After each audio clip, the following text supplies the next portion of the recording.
but it's taking a little time. It's going.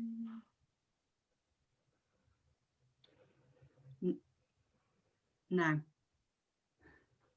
Okay, good afternoon, everybody, and welcome to our Lunch and Learns here with us at Action Coaching Birmingham. It's great to have you with us, whether you're on the Zoom platform. I see we've got some members, participants joining already, or whether you're listening to us live on Facebook. It's great to have you with us.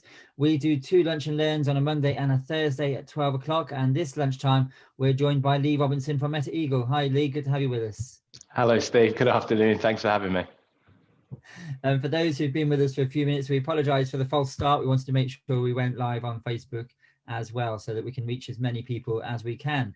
If you're with us on Facebook and you're listening for the first time, please do give us a like, put your comments and your questions in the comments box on Facebook on the link, and we'll make sure my colleague Pam is in the background. She'll monitor those questions and ask them or put them forward for Lee or myself as we go along. If it's your second time, don't be afraid to give us a bit of love. Give us a heart, perhaps give us a share or put a comment about how you found these Lunch and Learns.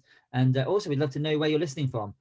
Those of you that don't know, I'm down in Kent working from home. My colleague Lee is up in Birmingham. So it's amazing how technology, and Lee, you're going to talk a bit more about that, I'm sure, is bringing us together. But we have had people listening all over the country, and in the summer months, listening from their holiday destinations abroad. But where you're listening from, we'd be lovely to hear this lunchtime. If you're on the Zoom platform, there is a Q&A section at the top. Please do give us your questions, and we'll do our best to answer those as we go along. But Lee, just coming back to you, I'll put your details on the screen. Just want to introduce a bit more about yourself, Lee, and what you do. What does Meta Eagle do? What are you all about? Thank you very much. So yes, my name's Lee Robinson, and I'm the co-founder and director of Meta Eagle. So we're a IT solutions company, and we specialize in leveraging cloud technology to be able to companies to work from anywhere, which obviously in the current climate has been quite important. My background, 20 years experience in the industry, both in public and the private sector. And we've got the unique ability to deliver both projects and comprehensive solutions, but in plain English. So although I am a seasoned, veteran geek, we're able to coordinate it in a manner that's understanding to the target audience that we're delivering it to.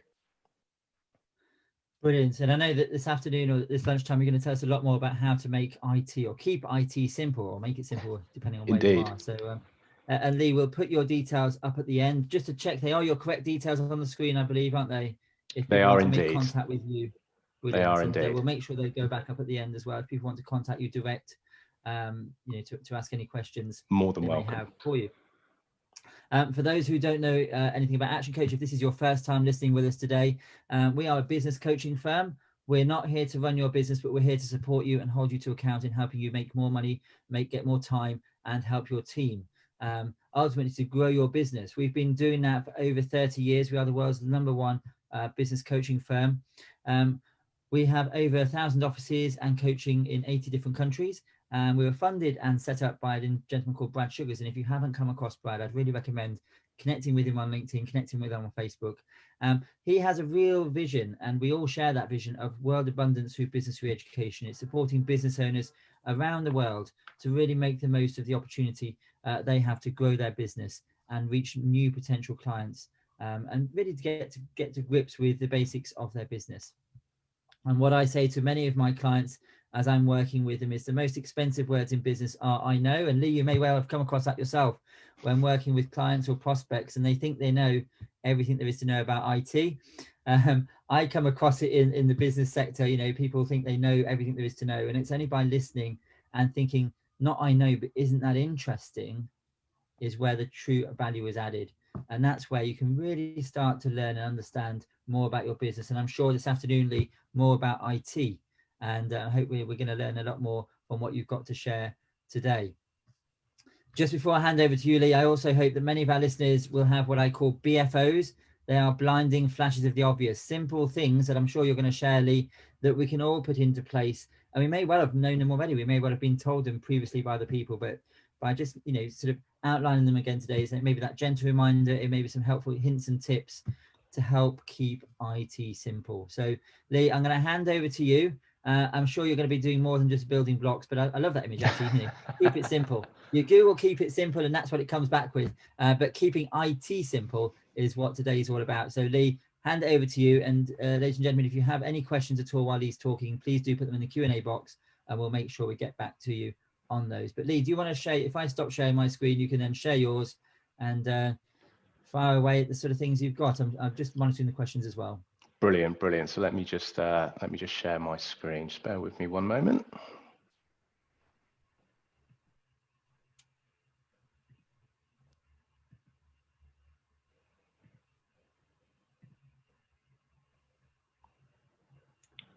Brilliant. I can see that's perfect. And hopefully you should be able to see the presentation as well. Indeed we can. Perfect. Great. So let's start from the beginning. As Steve said, and thank you very much for the warm introduction, my name's Lee Robinson and I'm the co-founder and director of MetaRegal IT. So going into a little bit about what we do, we're an IT consultancy company that brings more than just technology to the table. But what exactly does that mean? Well, we offer a suite of IT services, products and consultancy, along with monitoring capabilities that allow us to understand an organization and develop an IT strategy that goes hand in hand with that. We're all about being able to work from anywhere. In fact, when we founded the business, our motto was that we wanted to be able to work from anywhere.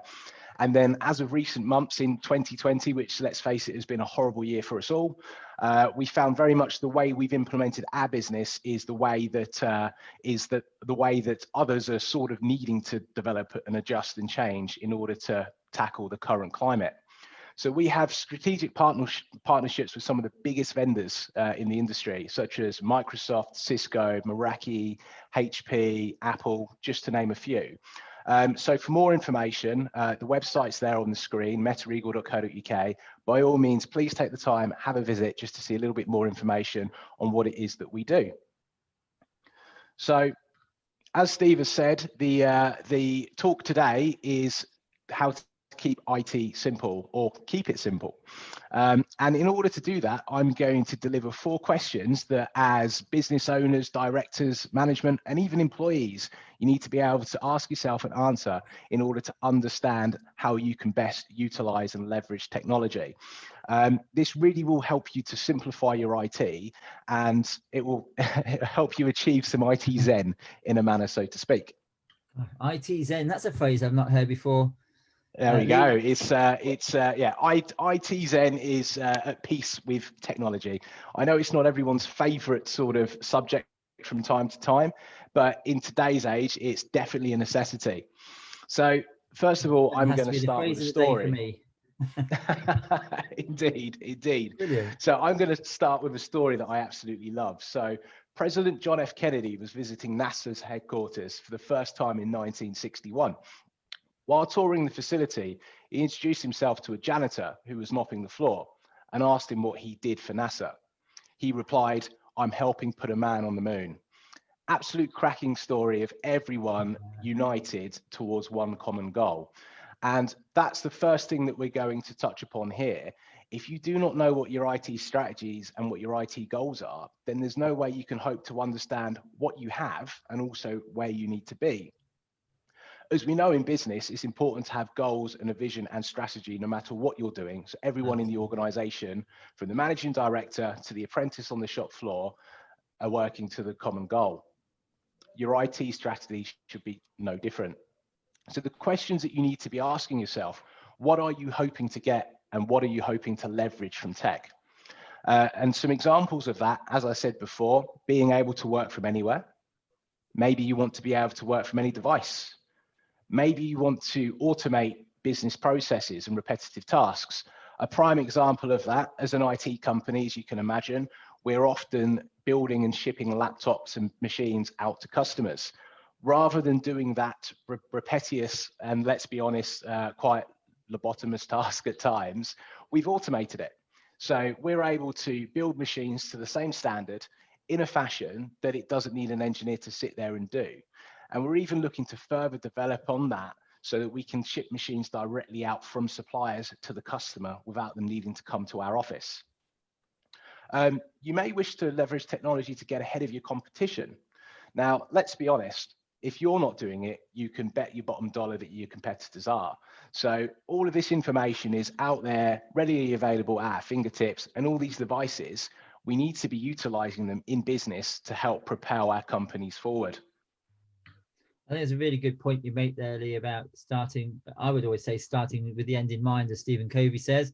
Yep. You know, and even if you have got an IT strategy, and I'm sure many organisations have, it's when did you last look at it? Have you reviewed it in the light of how we're all working now and how operations have changed in organisations? You know, many more people working from home. So I think it's a really, really good point. You know, what is your goal, and has that changed as a subject of, you know, as a result of COVID? And I guess systems need to change and adapt to make sure we've all got the ability to work in a secure way at home, don't they? Indeed, indeed. And it's one of those, when situations change, we need to adapt and evolve. I mean, people inherently, and I can speak from my own heart here, inherently are reluctant to change. And it's a fine balance between sticking with what you know works compared to leveraging something that's going to work better for you going forward. Absolutely. So, yeah, no, I think it's a great point you make.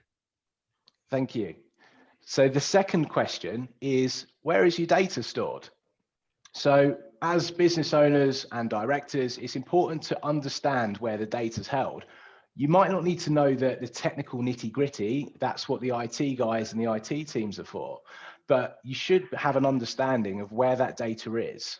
There's a lot of guidelines and legislation such as GDPR, which means that the way that we're controlling and acting on relevant data needs to be kept secure. With the technology available today, it may exist in more than one place, on more than one platform. It may exist on-premise. So on the left-hand side is an example of a SAN and some servers that will sit there in your IT rack in your comms room, and that might be where your data's held. It may be held in the cloud. So there's a lot of cloud technology out of there today, such as Microsoft Office 365, Microsoft Azure, Google, AWS, wherever it may be, it may exist on someone else's infrastructure.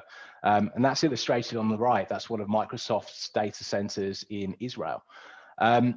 You can even have what's called a hybrid solution, where some of your information and data is on-premise. You may be running particular applications that you need servers to support that.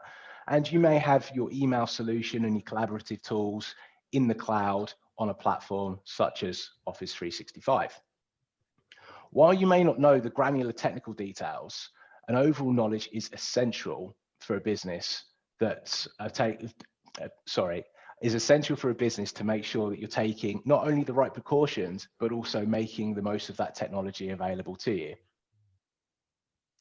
I've got a question actually. Simon has just asked for, Simon's just asked, how does he know which online storage to trust and which not to trust? It sounds like, Simon, you've had a bit of a challenge in the past. Lee, I don't know if that's a question you're going to cover later, whether you want to just respond to that as we go along. I'm happy to respond to questions ad hoc. So that's a very good question. At the end of the day, you need to make sure that if you're putting your data in the hands of another provider, who is it that you're going to trust and why are you going to trust them? So in the industry, there is three big players: Microsoft, Amazon, and Google. So you would expect with the big corporations like that, they have the mitigations, the redundancy, the horsepower, the resource all in place, which they do, and hence why they're the three biggest players. There are other ways to host your applications and your data and your services within a data center through IT providers such as ourselves. I would always encourage people to do their own due diligence. At the end of the day, you're handing whoever it is, whatever organization, the keys to your data. So research those individuals, research those services. And nowadays, everything's on the end of our fingertips, being able to type something into Google and read reviews. The information is readily available. But if you're not going to go for the three big players, always look and do your own due diligence first. Okay. Simon's just put a follow-up question. He said, specifically, what should he be looking for when doing his due diligence? Right. Okay. That's another good question. So if you're looking to host outside of the big three, so to say, you want to make sure that the data is held in a compliant manner. And being able to do that, you can check to see if a data center is ISO compliant. So 27001 is a compliance policy. You want to make sure that they've got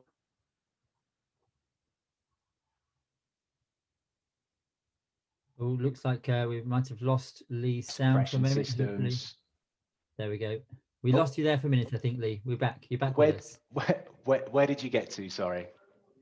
You were just starting to ask about the ICO. You were just saying about the ICO compliance. Yes. So there's various compliance manners, such as making sure that there's fire, making sure there's backup and power redundancy in the form of diesel generators or even battery. So I would always advocate going to an IT professional that is able to advise on such things, because it's something that we do day in, day out. And ask those questions. If you're unsure, ask. And perhaps even in some cases, you're even able to go and see these data centers and see where the servers are going to live.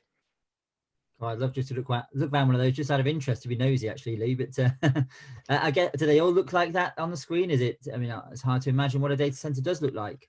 They are very similar in a way. This one here is a brand new facility, so it's more Gucci than some of the others, shall we say? But in a nutshell, they are very similar. Some of the data centers I've been into are so secure.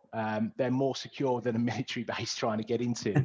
You've got to book in advance, and I've worked in environments before where I've needed to access servers, but if I was to just tip up there unannounced, even though it's our equipment, we'd be turned away. We have to book in advance. We have to bring photographic ID. There's key cards. There's a one-in, one-out policy. It's uber secure to get into, and that's because of the various amounts of company data, personal data, and information and infrastructure that's available. What you classically find is, say in that picture on the right hand side, you'll have what's called a cold aisle. So the air conditioning is pumped in, which is sucked up by the servers and the equipment to keep it cool, and it's then exhausted into a hot aisle. So if you're the engineer that's unlucky enough to be working in the cold aisle for a prolonged period of time, you definitely want to make sure that you've got ear protection and a nice warm jacket with you. Absolutely. I've just seen a comment from one of our listeners, Dave. We've got your details here, Dave. I'll make sure he wants to have a conversation with you about developing some online learning materials around cybersecurity. So I'll make sure they're passed on to you, Lee, for a conversation after. Please do. But thanks, Dave, for sharing that. Right. Okay. So the next question is, how is your data secured? So some stats here on the screen for you. The majority of security breaches are actually undertaken by weak or stolen credentials. 52% of it comes to hacking, and 40% of the occasion is malware. So what I really want to home in on there is the majority of exposed systems and breaches is down to poor password management.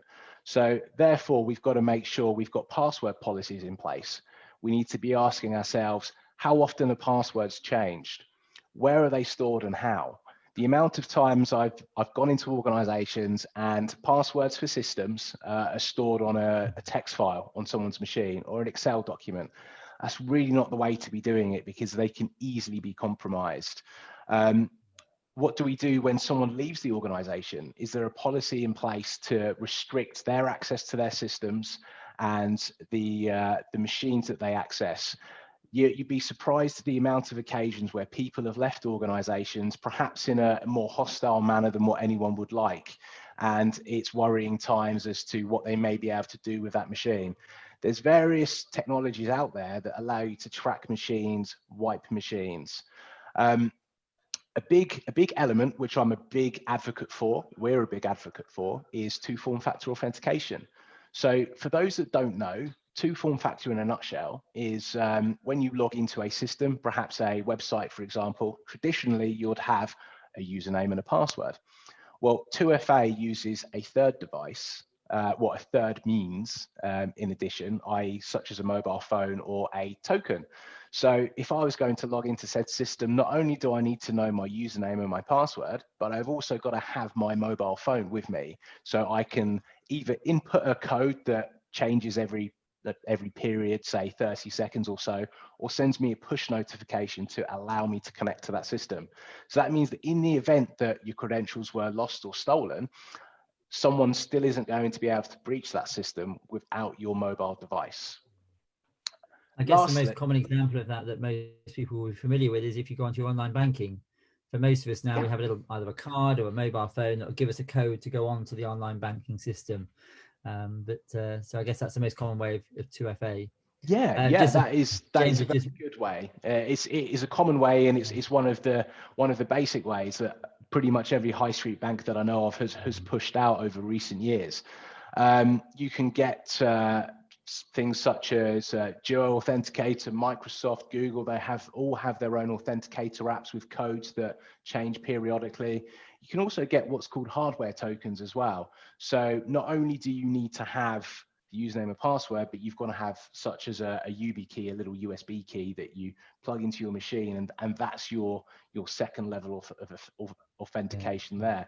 But implementing such things like that is brilliant, because not only can you audit who accesses systems and when, you're able to instantly revoke access when and if you need to. A couple of comments coming in, Lee, just to share with you. James has said the passwords he's found that shouldn't be used in the past are change me and password 01. I think that's some great feedback there from James. Obviously, whether you've used those and found it the hard way, James, not to use them, but completely agree. You know, passwords are so important to make sure we keep secure and use obscure ones. And there's a comment from Suman. I'm just reading that there. She was saying, my MacBook suggests my passwords. How do I know that they are in themselves secure? So I don't know whether you're a Mac user yourself, Lee, or whether you know much about that, but her laptop is suggesting the password for her. I am indeed. I'm quite au fait with Apple because it's nice and shiny, so that's why I like it. But yeah, so Apple have got two good features they brought out in recent updates, actually. So one is where they will suggest a secure password, and it's a mixture of characters, upper, lowercase, and they're around about 12 digits long. They are secure, and it will store it in what's called your keychain, which is a service that Apple offer that is tied to your iCloud account. So they are certainly secure in the way that they encourage people to have different passwords for different services. Apple also allow you to have a sign-on that is non-specific to your email. So it's a randomly generated account that ties to your email. So therefore, you don't have to give that third party your details, such as your email address, and put up with all the spam. Yeah, I guess what she was asking as well is how does she know that those suggested passwords are in themselves secure? How can she back them up and make sure that she's got them safe for future use, or is that all tied in with the Apple system? It is all tied in with the Apple system. I mean, the first thing that I would say is that you need to make sure that Mac or that device is backed up, but it ties into your iCloud account and therefore your keychain within your iCloud account. So they are kept secure, but you're only as secure as your weakest link. And a prime example of that is that Apple allow you to encrypt your hard drives, much like Microsoft do with their bcrypt option. So if your hard drive is not encrypted and that laptop's compromised, then in theory, your password can be compromised that route. So it's not the insecurity with the passwords per se, it's the insecurity with the surrounding ecosystem or your machine that you may have. Brilliant. That's really helpful, Ian. A comment from Simon, and I'll let you carry on. He just says, don't worry about etiquette when staff are leaving your organization. Keep your IT secure. And I can sort of see where he's coming from in that point. You know, some people may think, oh, we don't want to cut their systems off straight away, you know, don't want to come across too abrupt. But absolutely, you need to protect the organization, and it needs to be just 100%. 100%. At the end of the day, business is business, and there isn't always the luxury of those niceties of not wanting to offend someone, so not locking them out of the system. At the end of the day, my stance personally, my personal view is that if someone is leaving the organization, doesn't matter who it is, you restrict their access to the systems. The last firm I worked at, I left on very good terms. I haven't actually tried to access any systems, but I'm pretty sure if I did, I wouldn't be able to. And it's that duty of care, not only to your customers, but also the rest of your employees. You don't want to be able to leave that vulnerability open should someone wish to choose to exploit it. And let's be honest, 9 times out of 10, they won't.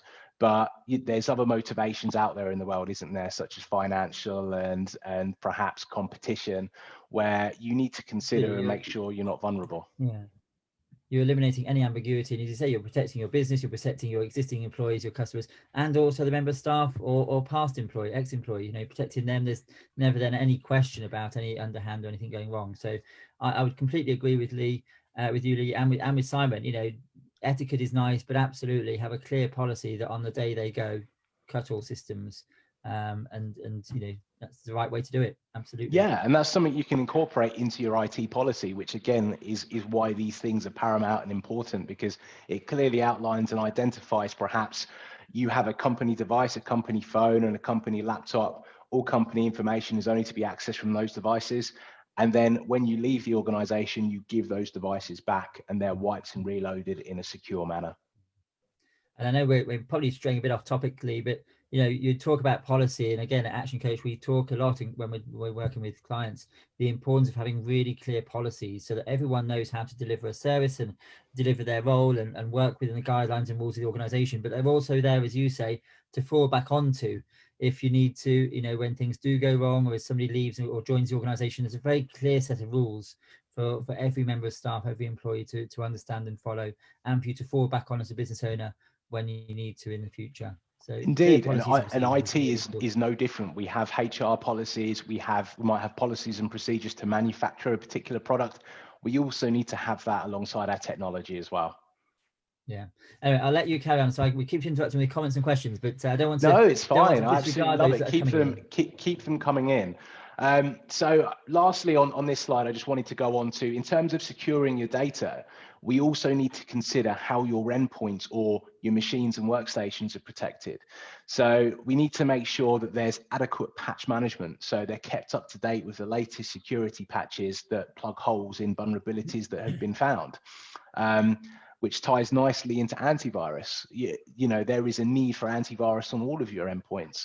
I was doing some work for someone the other day that didn't have anything on, again, their Apple device, and there's a common misconception that, oh, Apple products can't get viruses. Well, any product can. It's just the majority of them out there in the market are Windows. So if I was going to try and come up with an exploit or target machines, I'm going to go for the Windows set, just because of law of probability. There's more devices out there, so chances are I'm going to find something that works for me there. There's a lot of technology nowadays that we can deploy to endpoints in terms of threat detection. So what these will do, these are pieces of software that will run algorithms to identify abnormal behavior, perhaps a machine accessing other documents on the network that it doesn't particularly need to. And this might not be something that's invoked from the end user. It may well be an exploit that's been deployed to that machine. And we can't do any of that without monitoring it. So there needs to be some form of monitoring capability across your IT products. Firstly, on your servers, because you want to know if they're on or if they're off, or if they're degraded due to performance, or they're having issues, or key services have stopped working. But also as well to see from an asset management point of view, because they are business assets, so you need to be accounting for them, to see when they're on, to see when they were last accessed, and you can even tie it to see geographically where they are. And lastly, network security. The one prominent feature that we offer is a monitored network service. So we're able to see all the devices on the network, such as routers, switches, firewalls, firstly to make sure they're performing as they should be, and if they're not, we're able to identify problems in a proactive manner. And secondly, as well, to make sure all the configuration's backed up. For any engineers that are out there watching this and have configured network switches and firewalls, they will know the hundreds and sometimes thousands of lines of config that you need to implement. We want to make sure that, one, the changes are documented and noted when they occur. Two, we can roll back should there be any issues. And three, if that device was to fail, we've got an adequate backup and a copy of that configuration. It's interesting, actually. You say about, well, I'm just looking at the screen as well. One of the main reasons data is breached is around credentials, and you talked about, making sure you configure the systems properly. But how often should somebody change their login details? I mean, I remember when I was in the corporate sector, it was sort of every 28 days. It was a bane of my life, Lee, changing my username and password. But, you know, in big corporates, that's often the way. You know, local governments are saying maybe 28 days you change your password. It's something that's often forgotten, I think, in smaller organizations. But what is your recommendation in terms of credentials? Just looking at that alarming figure there of 76% of breaches, that is how it happens. Indeed, indeed. So without trying to sound ambiguous, it all depends on the system. If it's a, I don't know, a web mailing platform that if someone got into, yes, they may get exposure to credentials, but it's not going to be business crippling. You may put that on a different time period to something that is mission critical to your organization, that if someone gained access to, they could take your organization down. Normally for sensitive things, you find that it is around a month, a calendar month, or 28 days, for example, but you're able to automate this as well. So larger infrastructures where you have Active Directory and servers, you can put policies in place that will dictate to users they must change their password every X period, and their password must contain a certain amount of characters and a certain amount of letters. So it really is something that needs to be assessed case by case, but certainly changing them frequently is good cyber hygiene at the end of the day. A prime example of that, and I'm going to be very careful not to name anyone, I was doing some work for someone this week, and I needed to get some information, and the credentials for a separate account were exactly the same as credentials that they had given me for another. And an awesome website, if you've not seen it, haveibeenpwned.com, pwned spelled P-W-O-N-E-D. And what that will do is it will take your email address and see if you've been included in any breaches. So classic example, and probably one of the strongest, is the LinkedIn breach in 2016, where I think 1.8 million sets of credentials were taken. And that is out there in the public domain. And it's not necessarily just on the dark web now. You can easily get hold of it. Search in for the LinkedIn breach passwords, and anyone here could download it. Contained within that is a set of hash passwords for millions of people.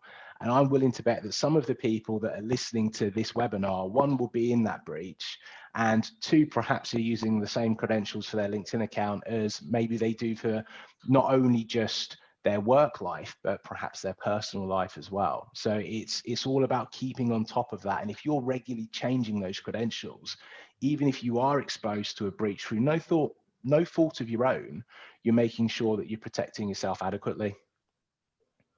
Brilliant. I've just got one more question before we move on to your next slide. Vicky's asking, when it comes to keeping data secure, what else can she do as an organization within her organization, apart from password health, to keep ensuring the systems aren't accessed by people who shouldn't be? So is there anything over and above what you said? Any other top tips, Lee, for keeping the system secure? You've mentioned a few of them there. Yeah. So really, it's sort of drawing back to what's on this slide. So in addition to your password policies, you want to make sure people are storing the credentials in the correct manner. Say, for example, here, we have a very secure system where all of our credentials are stored, and I can run a report to see what engineer has accessed what sets of credentials when. I can easily revoke that access as and when I need to. And I can even see a report as to when they last saw them, and therefore know what passwords we would need to change. Two-form factor authentication, an absolute necessity for crucial systems, and making sure that you're supporting and protecting that endpoint as well. As we alluded to before, where secure passwords are generated, great. But if the compromised system is the weakest link in the chain, then that is how someone may get that password.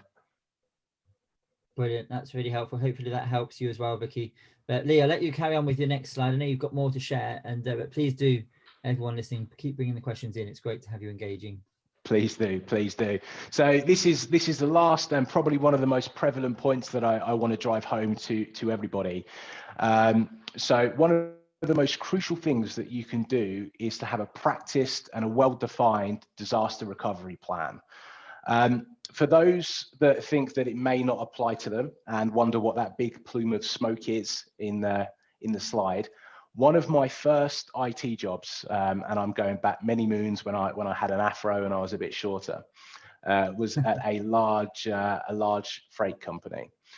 and they were based in Hemel Hempstead. And for those of us that are, a bit older and grayer, we will remember the Buncefield Oil Depot, which in 2005 cataclysmically exploded. How no one was injured or killed in the blast was an absolute miracle. It occurred in the early hours of the morning, but it pretty much disrupted the entire business estate. So as you can see in that picture, I would point out where I worked, but you can't see it through the smoke. And effectively, the premise was lost through no fault of the company that I worked for. We worked next door to the oil depot, and it wiped absolutely everything out. Luckily, when I was there, the IT director at the time and the IT manager were very, very sort of switched on when it came to disaster recovery. And I even recall some days we'd walk in and the scenario was, right, the office isn't here anymore. We want you guys to restore all of the systems. And this is going back 15 years ago when it was hard work. You're talking about people driving off to go and collect tapes that are 20 miles from the office and loading them into an AS400 with a robotic arm.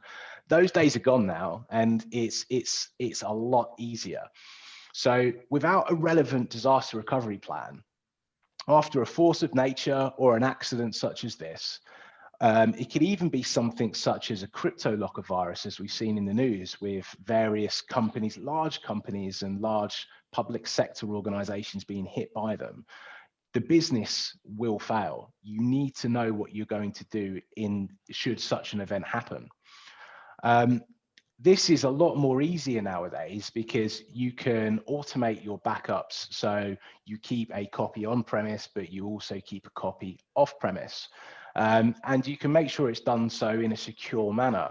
Gone are the days of having to load those tapes and put them in a metal suitcase and driving them home, which was one of my first jobs and responsibilities.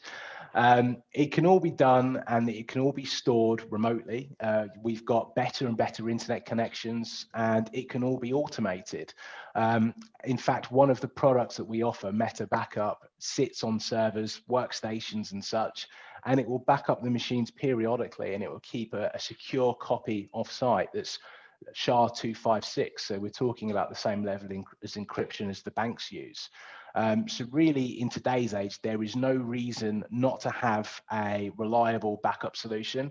And also as well, we really must understand what that solution is and how we invoke it and how we know that it is going to work when it's called upon. I've got a really interesting question, actually. Thank you again, Vicky, who's asking this. So it's a two-part question. I think they're both related. So how often should you back up? What's the recommended frequency on backing up? And also, with staff working remotely, do you back up locally or do you back up on an organization basis? So in answer to the first question, so the first part, how often should you back up? Well, it all depends on your systems. By default, what we would do, unless asked for otherwise, is we would look to back up servers 3 times a day with what's called an incremental backup. So we wouldn't back up the entirety of the data that's going to be in the hundreds of gigabytes or even terabytes. We would back up the items that had changed. What we also do is we keep backups retained for a period of, by default, 3 months. Again, that can be extended if needed. And the reason why we do that is not necessarily in the disaster recovery scenario, because you're going to want the most recent data. It's more in the event that someone in a department deleted a file that they need and they've not accessed it for 2 weeks, 3 weeks, a month. And we're able to roll back and give them that file back. In terms of people working from home, that's a very good question. And the first thing that needs to be considered is, where is that data stored? A lot of our customers, for example, utilize Microsoft 365 and SharePoint for storing their files. Well, we have a comprehensive backup system that sits on those platforms. So if someone was to lose their laptop, well, while there is a copy of the data on that laptop, it's not the copy, if you see what I mean. So that laptop's somewhat irrelevant. We can procure a new laptop, sign them in, it will download all of the information. In the event that people aren't storing information on the cloud, then we've got the ability to back up their just their workstation, which will be backed up straight away off site. And we always advocate that people back up workstations because there's a full sense of security that if your data's in the cloud, then you don't need to back it up. You know, it's Microsoft's problem, it's Google's problem. Well, all it is a copy of that data. So if it becomes encrypted, for example, due to a targeted crypto locker virus, then you need to be able to restore and roll back. And as these technologies are more prevalent, it's relatively inexpensive in the grand scheme of things. So it's something that we always, you know, support and that we're big fans of. That's great. Really, another question here, again related to backup. Lee, James is asking, how do you know your backups worked?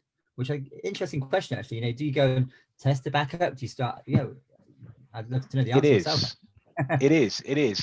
And yeah, thanks for that question, because that is very important. So if you want to know something's working in anything at all when it comes to technology, the best way to do it is to test it, and to test it in a real world scenario or example. Now, it used to be some years ago that testing your backup meant you had to source a replacement server, for example, do your backup restore, access that server, and make sure that it's functioning as you would expect. And that could take, depending on the infrastructure and depending on the type of system, it could take days. And I've been in environments before where teams of engineers had to spend weeks restoring servers to make sure that the backup was working. However, we're able to automate part of that process, and going back to the sort of automation of tasks that are quite repetitive. A product that we offer is virtual disaster recovery testing, where it will automate that stage of the process for you. So every X period of time, what the system will do is restore the server into a virtual machine in the data center, make sure that that server can boot and make sure it's accessible. It will then take screenshots and email it to us. So we don't actually have to sit there and test them physically anymore and spend days building that environment. We can script it and make sure it's automated. That's really helpful. I guess linked to that is a question from me, actually, in terms of, you know, the updates on our computers. How can we make sure, if we're working remotely, that our team, our colleagues, our staff's computers are up to date? Because we're not necessarily having that infrastructure in the office building that we had before. So how, as a business owner, can we make sure that our staffs and our IT companies bang up to date and operating as it should? The best way is to manage it centrally. So as you can imagine, being a IT MSP, we are responsible for hundreds of machines, and we certainly don't go onto every machine and make sure that, you know, open control panel and settings and make sure that Windows Update says it has the most latest updates. If you have a centralized management platform, remote monitoring and management, you're able to manage them all from that one platform. So any competent IT provider or IT team will have a system or a means to centrally control all of these machines, see which ones are up to date, work out which ones aren't, and take actions on the ones that aren't working. So that massively cuts down the admin overhead, and you just focus on the machines that you need to fix. And it's exactly the same with the backups as well. You want to monitor them to make sure that they are backing up. And in fact, on the right hand side of the screen, you can see our backup product with a nice little calendar. Everything's green. We can see that it's all the backups have been successful and working. Well, your updates and your patch management is exactly the same. Brilliant. That's great. Thank you. And hopefully James and Vicky and others who've asked questions, that Lee has given you the answers that you need to go away and you know, make sure your system's in tip-top condition. I guess, Lee, what would be the difference in somebody else doing that themselves and an organization like yourself coming in and doing it for them? Well, that's really relevant, because nowadays it's so easy to try and couple things together and work out. And I'm going to tell a real world story where someone reached out to me that wasn't a client, and they were having they were having issues with their email system. And what they'd managed to do is actually build their own Office 365 environment. They weren't technical, but, you know, they're obviously of relative intelligence, and they've researched it, watched videos and such forth.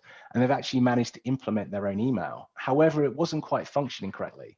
And the reason why is they were probably 90% of the way there. There was only 10% of the stuff they missed and wasn't quite done right. However, that 10% was very crucial, and it was causing them problems for months until we got involved and we were able to manage it. So firstly, I would say leaving it to a professional, i.e. in any service. Say, for example, if I needed legal documentation writing, yes, I might be able to go out and get probably the majority of it put together, but I'm by no means a lawyer. So we would employ a solicitor to go through and make sure that we're covered, or a HR consultant or an accountant. There's no reason why IT should be any different. One, to make sure it's implemented correctly, but secondly, and perhaps probably more prevalent for the business owners out there, is that your time is very valuable. We all know how busy it is running a company. You're on the phone day and night, and emails and lots of things to do and coordinate. Well, would your time better be spent on what you do as a business? Say, for example, and I've just pulled a random profession out of my head, but a recruiter. So let's say you're in recruitment, and instead of spending your time messing around with IT, you're able to place one more candidate and generate a fee of X amount. Well, you've probably paid for your IT support contract for the next 3 to 4 months. So really, firstly, one, to make sure it's done correctly. And two, there's probably better ways that you can be utilizing your time and that you want to utilize your time. I'm absolutely on exactly the same page, Lee. You know, when I'm coaching my clients, I say two things. First of all, think about your skills and your enjoyment of a task. Do you have the skills to do it to its best that it needs to be? And do you enjoy it? If it's no for either of those, then that's a clear indication that you should actually be delegating it to somebody else. I like that. That's a very good outlook, actually. It's a good way of looking at it. Yeah. And the second point I say to my clients is, you know, think about your own value. Could you earn more money, which is the point you've just been making? Could you generate more money in doing what you do, you know, in your skill in another part of the business? If you can earn more money, generate more money for the business by focusing on your main skill, then outsource those things that's going to take you longer you don't have the skill to do. 100%. So if it's going to take me 3 hours to create a Facebook page, and actually I'm doing that 3 times a week, and that's 9 hours out of my week, I might be better off spending money on somebody else doing it, or my IT, or my marketing, and I can focus on the skill that I've got, whether I'm a carpenter or whether, you know, whatever industry I'm in. Focus on the skills that you've got and outsource the skills that you haven't, or indeed go and equip yourself with the skills. But I think, you know, I would just caution that, and you know, don't try and do it. It's like any profession, isn't it? I think it's making sure that you have that mentality that IT and technology is an investment to your business that can help propel you forward, rather than perhaps another expense. There's a lot of people that look at IT, oh, it's another expense that I've got to pay. I've got to pay business rates and gas and electric and wages and whatever else. IT is another expense to be coupled with that. Yes, it is an expense, but it's something, if done in a way and budgeted and planned, can really help your organization. I guess the analogy I would use, Lee, is, you know, would you service your car yourself? I think there's 95% of our listeners probably wouldn't.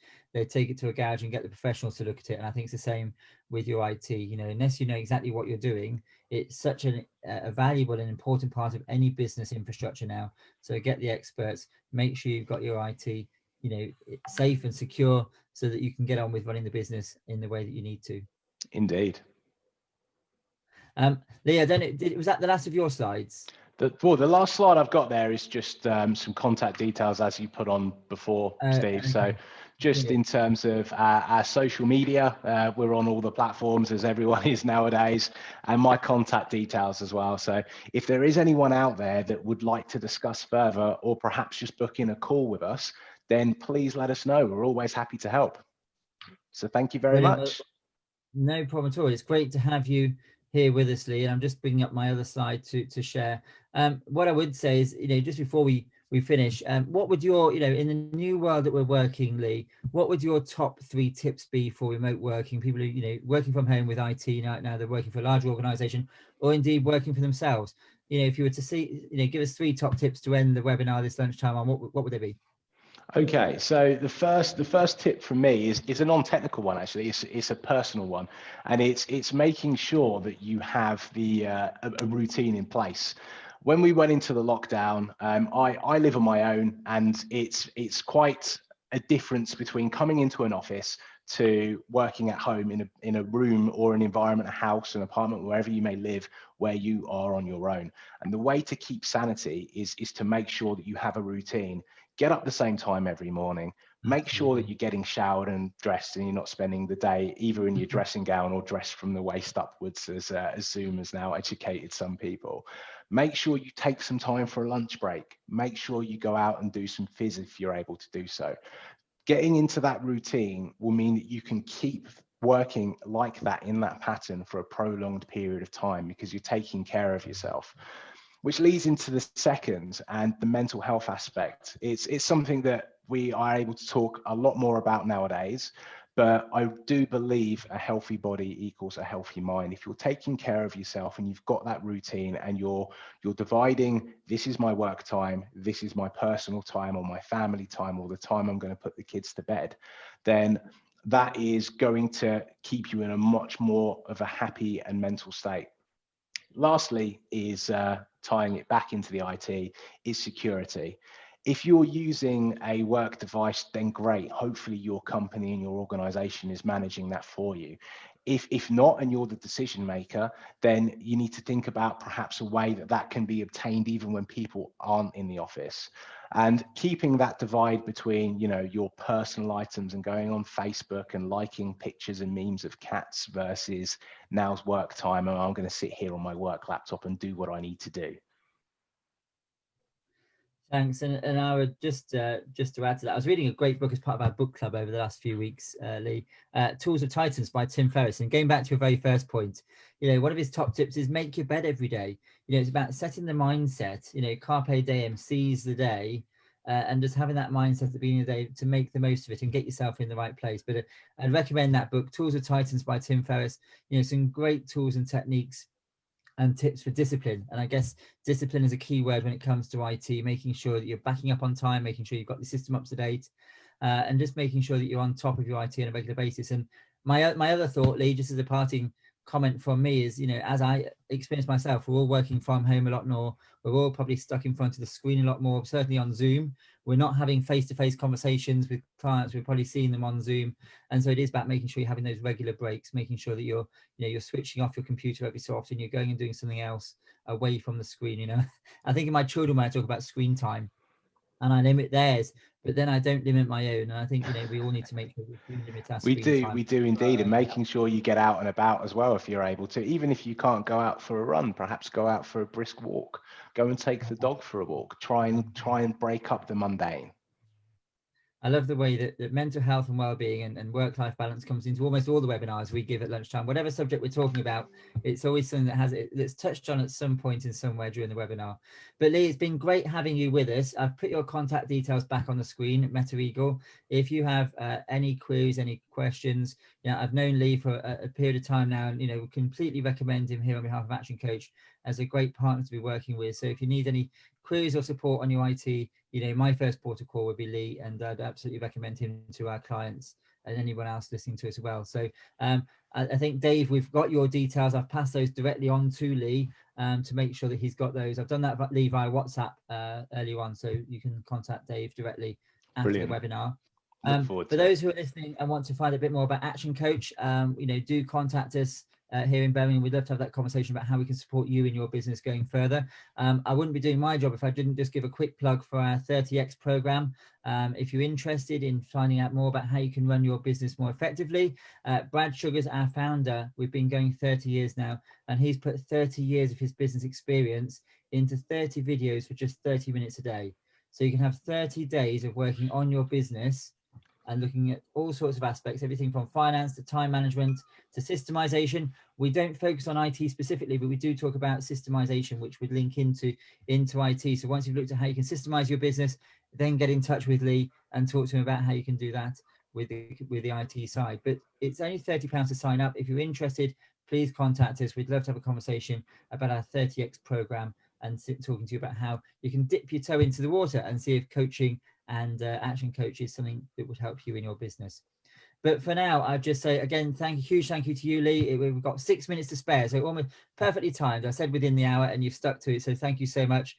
Thank you to all our questioners, to James, to Suman, to everyone else. I'm trying to think of the list now that I had. I've got them all written on my pad here. But thank you to everyone who's put questions into us this lunchtime.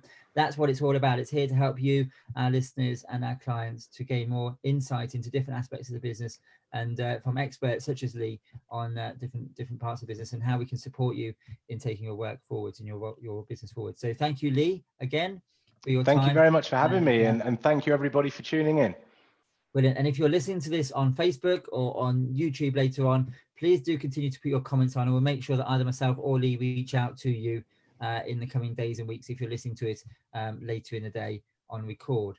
But for now, thank you everyone for joining us. Stay well, stay safe, and we look forward to seeing you again next Monday at 12 o'clock for our next Lunch and Learn. But for now, have a great day and enjoy your weekend when you get to it. Bye-bye, everyone.